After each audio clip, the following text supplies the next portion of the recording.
na dia hita aza ny fivoarana eo amin'ny sehatra ny fanjarian-tsakafo dia mbola ianjadiny tsy fanjarian-tsakafo mitarazoka i Madagasikara, indrindra any amin'ny faritra Itasy ary Vakinakaratra.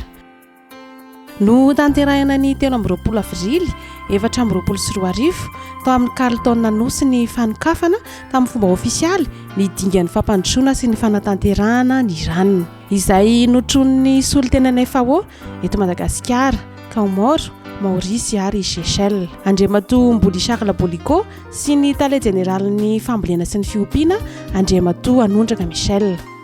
Mba hanatsarana ny toe-pahasalamana ara-tsakafo dia nisy ny famolavolana fomba fiasa vaovao mikendry ny andrafetana ny tolo-kevitry ny sakafo na ranona, mifototra amin'ny fomba fiasa mitambatra sy ny porofo mamaritra ny dikan'ny fihinanana sakafo ara-pahasalamana. Tsara fantatra fa herinandro vividy zay nisy atrikasa izay notanterahana hoentina zany mandrafitra sy mandatanteraka ny rafitra sakafo, système alimentaire. Dia mazava ho azy ny dingana manaraka dia izay atrehtsika zao ny sosokevitra momba ny sakafo izay ho ataontsika ho tanterahana eto Madagasikara. Ka io io zany no entin'ny fitondram-panjakana karazan'ny fitaovana iray andrafetana politika mpanjakana mahakasika ny famokarana satria le système alimentaire dia misy dingana maromaro tanterana famokarana, famidinana, fivarotana sy fizarana izy eo anivon'ny vahoaka zay kasika anazy manokana. Ka ny sosokevitra mivoaka eto zany ahafana manao le pekady araka ny teneniko teo mba ahafahantsika zany mamokatra amin'ny zay tokony ilaina. Omeko ohatra kely fotsiny anareo mety hoe amporisina ny ankizy latsaka ny 12 taona mihinana voankazo sy legioma. Dia io ny fitondram-panjakana mametraka pekady ahafana zany mamokatra reny voankazo sy legioma reny isanandro amin'ny vidiny mirary. Zay zany ny ohatrany hoe ny tiana zany ho atao amin'ny alalany ty sosokevitra momba ny sakafo ty.